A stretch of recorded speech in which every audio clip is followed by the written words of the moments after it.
Hey guys, VerityPub here. Welcome back to the channel. Just wanted to start off with saying that still today, I do not have any more clear of an answer with whether Kim Jong-un is dead or not.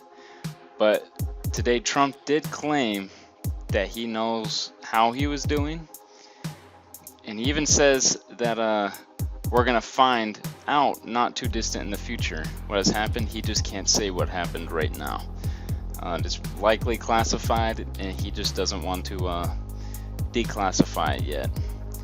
Maybe related to national security reasons. We are getting closer with North Korea, so there could be, or he could be at risk if something came out that showed that he was disabled. But at least the United States does know if he is dead or not and can confirm that. Donald Trump is confident in that answer. Something else I also wanted to point out that many of you probably do know.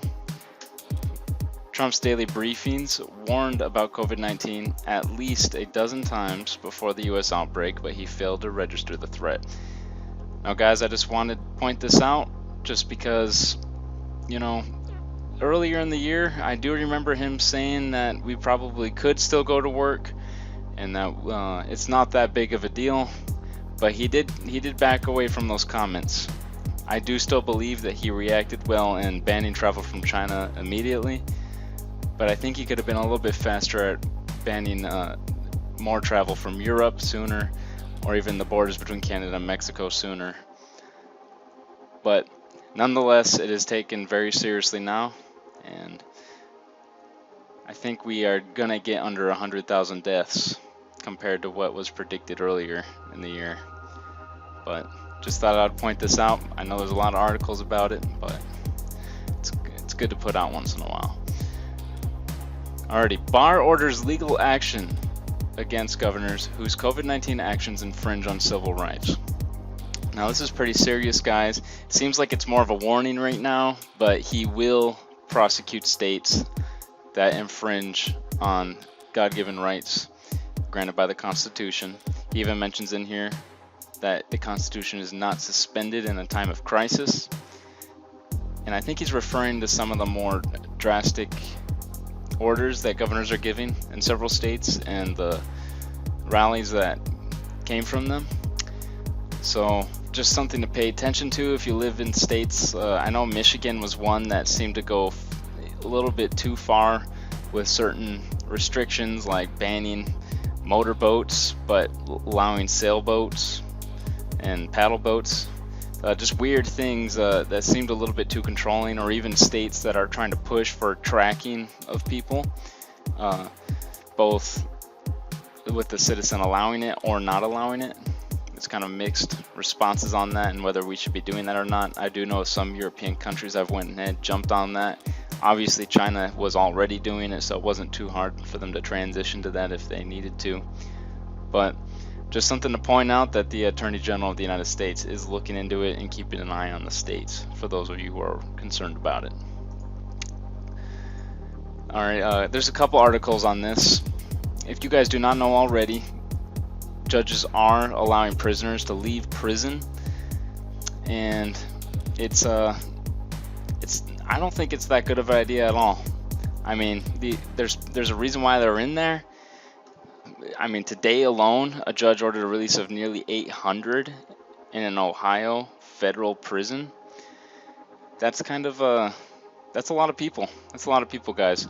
Now, federal prisons, I mean, that could have been, could be finance, embezzlement type people, forgery type people, but nonetheless, they're prisoners.